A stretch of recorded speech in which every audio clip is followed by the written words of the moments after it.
Hey guys, Mr. Ferguson here on Wrestling with Math, and today we're going to talk about common difference and common ratio when dealing with sequences. The two types of sequences that we're going to talk about today are arithmetic sequence, which deals with a common difference, and a geometric sequence, which deals with a common ratio. So, a common difference by definition here, a number that is added, and I like to say, or subtracted to each term in an arithmetic sequence, and common ratio, a number that is multiplied to each term in a geometric sequence. How do these apply? So an arithmetic sequence,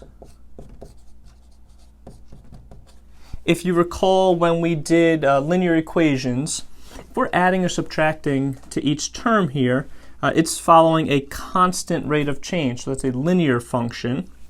And we have geometric,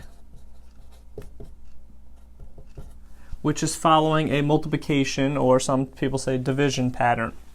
So we talked about geometric are very similar to exponential functions. Okay, they go up by a common ratio or multiplying. Okay, so for example, times 2 times 2 times 2 would follow a multiplication pattern. So how do we locate the common difference or common ratio when we're given a set of numbers? Okay, so my first example here, 4, 0, negative 4. And arithmetic sometimes is a little bit easier to see. Okay, so in order to find what the common difference is, okay, and maybe they'll tell you it's an arithmetic sequence, maybe you have to figure it out. So first I'm going to look at it and say, well, is it an adding pattern or is it a multiplying pattern? And this pattern has to hold true for every single term here, okay? So for this case, I'm telling you it's arithmetic. How do I get from one number to the next? So one sure way to figure it out is to take any term you want here. Okay, so I'm going to just take the second term, and you're going to subtract the previous term from it. Okay, so if I wanted to do this, I would do 0 minus 4. Okay, and we figured out what that is. That is negative 4 or minus 4 each time. So I need to see, is this true for every single term thereafter? So 4 minus 4 gives me 0. Okay, so that works. 0 minus 4 gives me negative 4, so that works. So my common difference in this case would be negative 4. Okay, let's do another one here. Let's take 2,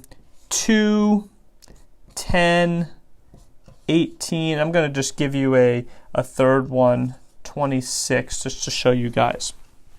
So my pattern, my sequence here, 2, 10, 18, 26. Again, sometimes you may be able to see exactly what it is right off the bat here. But again, a sure way is to take any term you want and subtract the previous term from it. So this time I'm going to take the third term. I'm going to take 18. I'm going to take 18 and I'm going to subtract the previous term from it, 10. Okay, so here I get 8. So let's see if this holds true. So this is positive 8, which means I'm adding 8. 2 plus 8 gives me 10. Okay, that works. 10 plus 8 gives me 18. That works. 18 plus 8 gives me 26. That works. So my common difference here would be 8. You just have to be careful because you are subtracting, so be aware of two negative signs, making sure that that would become a positive sign. Okay, now we're going to talk about geometric sequences here. So geometric, again, deals with a common ratio when we're talking about a multiplication pattern. Difference dealt with arithmetic. So the way that I could look at my geometric versus arithmetic, and I first have to determine whether or not it has an arithmetic pattern or a geometric pattern. So let's look at this example here. Negative 1, negative 8, negative 64. Okay, so if I were determining whether or not it is geometric versus arithmetic, I could say, well, how do I get from negative 1 to negative 8? Okay, well, I would add negative 7 to negative 1 to get negative 8.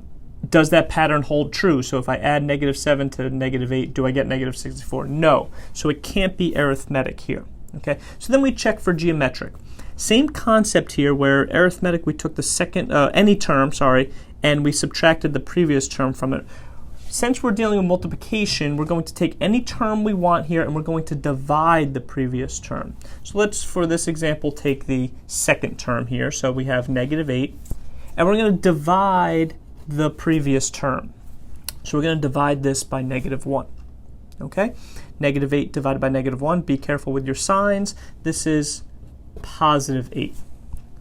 So let's see if this holds true for everything here. So negative 1 times 8 is negative 8. Okay, that works out.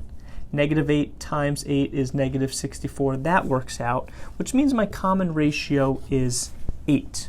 Okay, again, multiplication pattern of 8.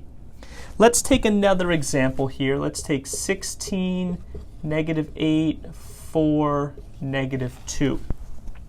So right off the bat, if I had to determine whether or not it was arithmetic or geometric, there's no way that it could be arithmetic if we're changing between positive and negative. And now I'm going to take any term that I want. I'm going to go ahead and take the third term. And I'm going to divide by the previous term. Remember, whatever term I pick, I have to deal with the most previous one from there. So I'm going to divide this by negative 8.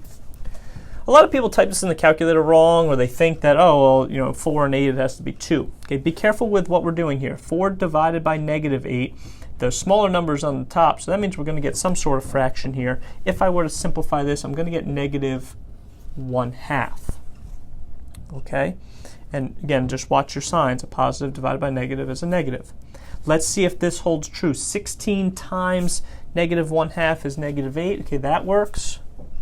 Negative 8 times negative 1/2 is positive 4. 4 times negative 1/2 is negative 2. That checks out, which means my common ratio is negative 1/2. Okay. Hopefully this helped you guys out determining arithmetic versus geometric, common difference versus common ratio, and thanks a lot, guys.